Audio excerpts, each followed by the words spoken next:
Madame, mademoiselle, monsieur, bonsoir. Jacques Aristide à Washington, ravi de vous retrouver dans Le Monde aujourd'hui. D'emblée, voyons ce qui fait la une de l'actualité ce soir.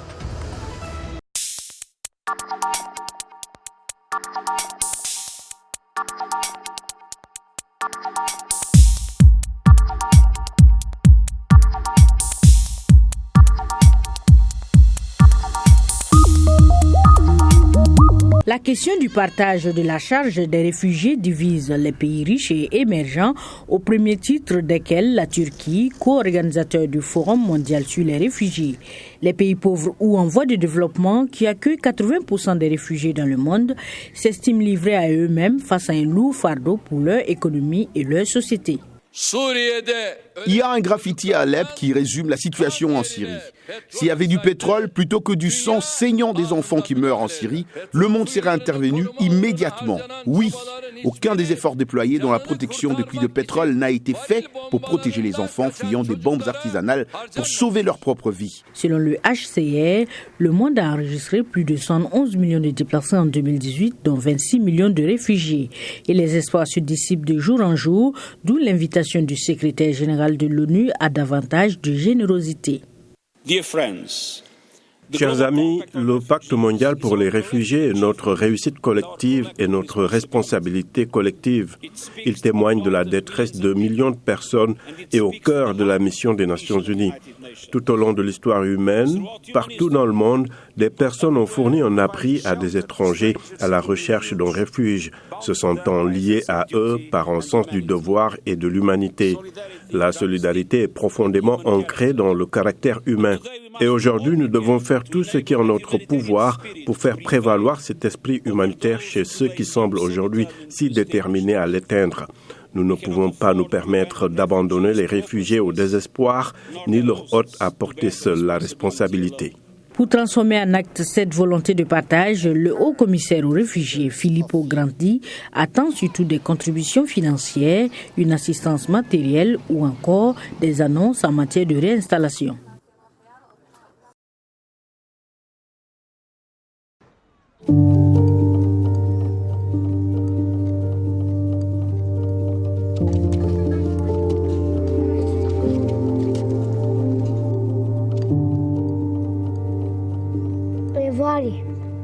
Le soir, tous les soirs, il y avait beaucoup d'explosions.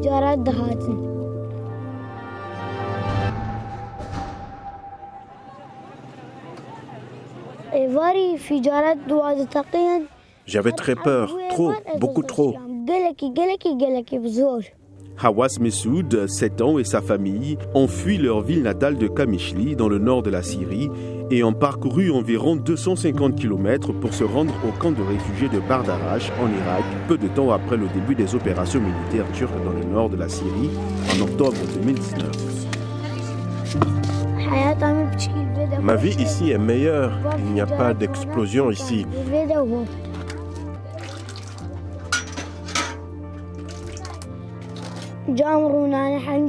Ma mère travaille sans arrêt.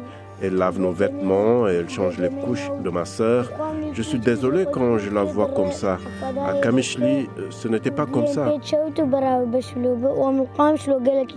Alors que plus de 13 000 réfugiés se sont installés dans le camp de Bardarash, ce n'est qu'un faible pourcentage des quelques 200 000 personnes déplacées depuis octobre et parfois à un coût élevé.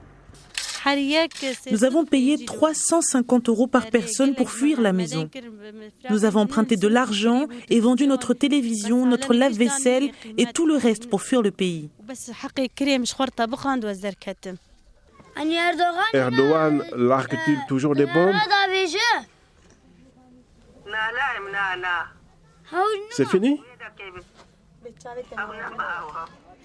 Face à un avenir incertain, Hawass ne peut qu'espérer un lendemain meilleur. Il veut devenir enseignant pour pouvoir former les enfants.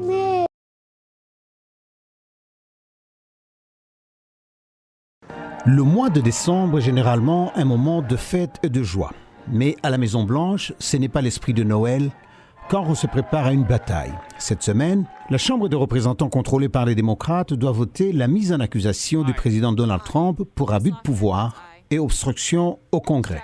Il s'ensuivra un procès au Sénat où les démocrates veulent entendre plus de témoins, y compris le secrétaire général de la Maison-Blanche, Mick Mulvaney, et l'ancien conseiller de la Sécurité nationale, John Bolton, Chuck Schumer, leader de la minorité démocrate au Sénat. Ils pourraient présenter des preuves à des charges qui exonèrent le président. Cela peut être aussi incriminant pour le président, mais ils devraient être entendus. Jusque-là, la stratégie de la Maison-Blanche a été de bloquer, qualifiant les enquêtes de la Chambre de processus partisan. Le procédé a été efficace pour maintenir le soutien de la base de Trump. Le chef de la majorité républicaine au Sénat, Mitch McConnell, a promis une coordination totale avec l'administration. Ses critiques l'accusent d'avoir violé son devoir d'impartialité. C'est une stratégie qui a bien marché pour McConnell dans le passé pour aller de l'avant et signaler ses allégeances, signaler ce qu'il va faire et ce qu'il ne va pas faire. Il parie sur ce que les républicains veulent faire et le dit maintenant. Autre stratégie, continuer d'attaquer le candidat démocrate Joe Biden comme corrompu pour avoir permis à son fils de siéger au conseil d'administration d'une société énergétique ukrainienne lorsqu'il était vice-président. Ces accusations peuvent fragiliser Biden. Pour sa part, Joe Biden rejette les demandes qu'il témoigne au procès de Trump comme un stratagème visant à détourner l'attention du public.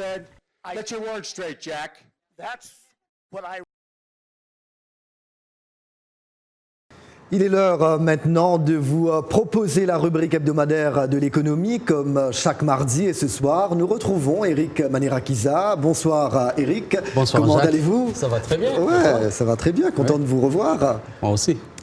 Alors, de jeunes prometteurs réunis à Sharm el-Sheikh dans le cadre d'un forum mondial à l'agenda, la paix, la prospérité, l'harmonie et le progrès, n'est-ce pas Eric? Tout à fait Jacques, un cadre enrichissant qui permet aux participants d'échanger des points de vue sur les initiatives à entreprendre en vue de formuler des recommandations à l'endroit des décideurs de ce monde. Cette plateforme est ouverte à tous, celles ou ceux qui croient en leur pouvoir d'apporter des changements positifs et qui visent à devenir des leaders au sein de leur communauté respective. Les jeunes Africains et du reste du monde dialoguent avec les principaux décideurs et d'autres personnalités influentes dans les prises de décision en vue de s'engager avec les plus hautes autorités. Sur le long terme, l'objectif est de faire de notre monde un meilleur endroit pour tous.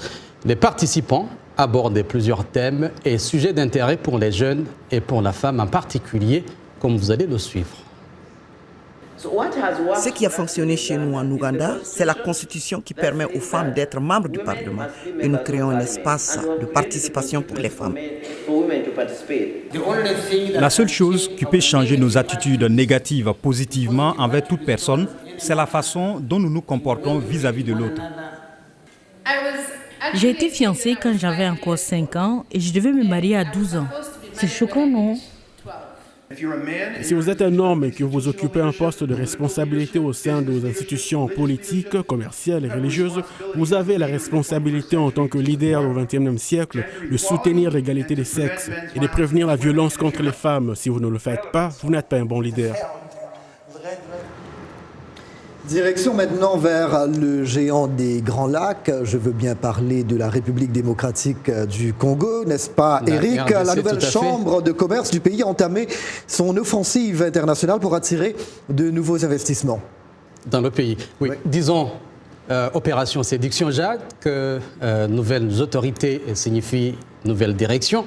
On essaie de vendre une autre image du pays pour rassurer et convaincre sur les opportunités que Kinshasa peut offrir à tout investisseur potentiel. Suivez. Nous allons parler des infrastructures. Ce sont les secteurs clés que nous avons mis en place pour parler de ça, que nous puissions attirer les investisseurs par rapport à ces infrastructures, l'énergie, le mine, l'agroalimentaire, l'éducation et puis l'environnement, la culture et le tourisme. Nous allons aborder de tout cela et nous avons déjà des pistes et des solutions que je ne sais pas dévoiler ici, que nous aurons à inviter nos homologues et les Congolais ensemble pour voir économiquement comment nous devons faire pour relever tous ces défis-là. C'est un extrait de l'entretien réalisé ici à la Voix de l'Amérique. Pour suivre son intégralité, visitez notre site voafrique.com. voafrique.com, bien compris. Éric Manera-Kiza, je vous remercie. Vous revenez mardi prochain? Tout à fait. Parfait, très bien. Très bon week-end à vous. Merci. Bonsoir à tous. Du spectacle pour l'Espérance de Tunis lors de son match pour la 5e place contre Al-Sadd au Mondial des clubs. Le champion d'Afrique s'est imposé 6-2 avec un triplé du Libyen Hamdoun El Ouni. Il devient ainsi le 4e joueur à marquer un triplé dans la compétition derrière Cristiano Ronaldo, Gareth Bale et Luis Suarez. Défait lors du 2e tour par les Saoudiens d'Al-Hilal et un but de Bafétémi Gomis, les Tunisiens de l'Espérance sportive de Tunis, bien sûr, ont ainsi pris leur revanche face aux Qataris. Ici, Rod Fanny rempile pour une saison à l'Impact de Montréal. Le club canadien a fait signer un nouveau contrat au défenseur central français d'origine béninoise. Rod Fanny, 38 ans, poursuit ainsi son aventure avec la franchise canadienne.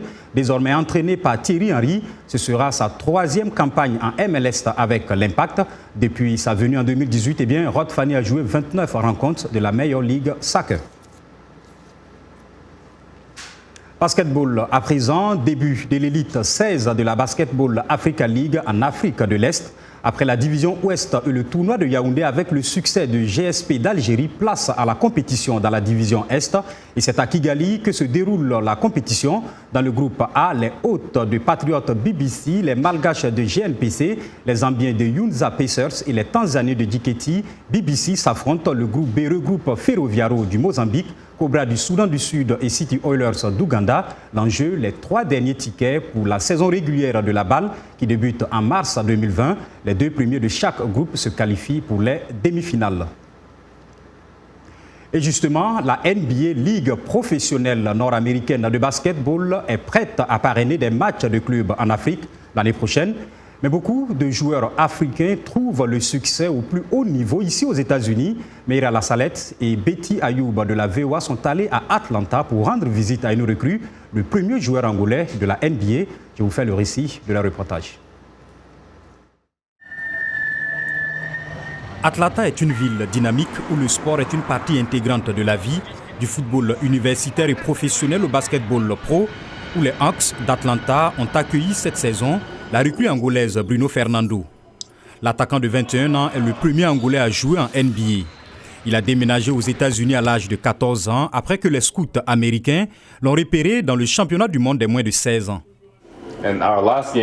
Alors, quand nous avons gagné le tournoi et que je suis rentré à la maison, mes parents m'ont dit que les gens leur ont dit que j'avais de la chance de venir jouer aux États-Unis et d'aller à l'école ici. C'était évident. Fernando travaille maintenant à tirer le meilleur parti de cette chance qu'il a eue. Je me tiens à un niveau élevé, c'est juste un autre sacrifice que je dois faire. L'entraîneur adjoint des Hawks, Melvin Hunt, estime que Fernando est impatient d'apprendre. Il est comme une éponge et c'est tout nouveau et il absorbe tout ce qu'on a mis là-bas.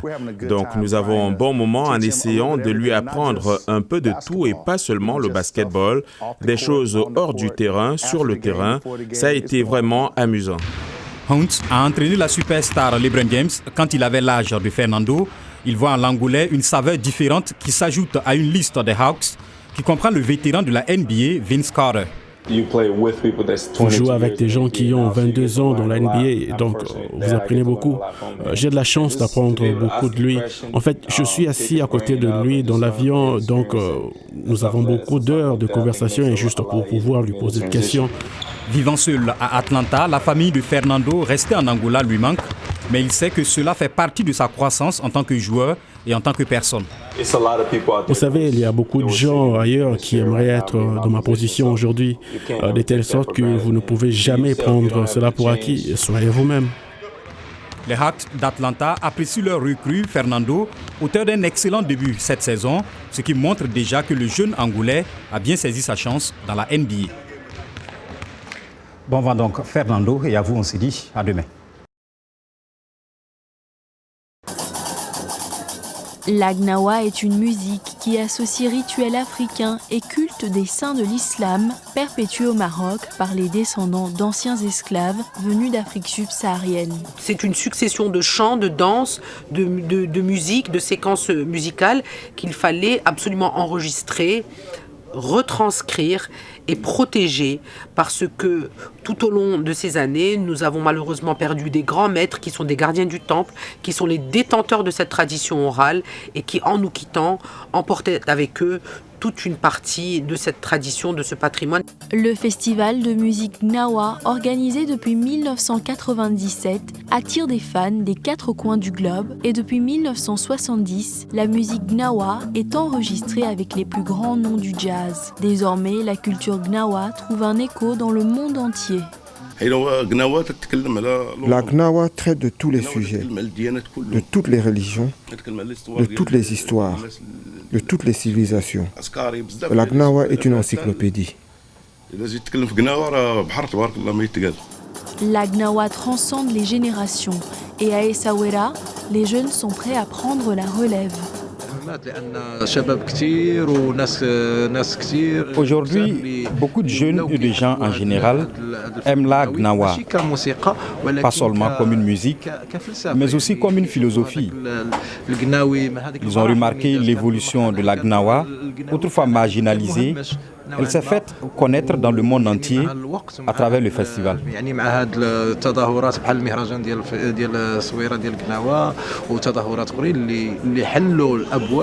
Pour les amoureux de la Gnawa, il est important de préserver cette culture, de la transmettre aux générations futures et de la partager avec le monde. C'était Jacques Aristide à Washington. Rendez-vous demain, même heure, même endroit. Je vous souhaite une très belle soirée. À demain. Merci.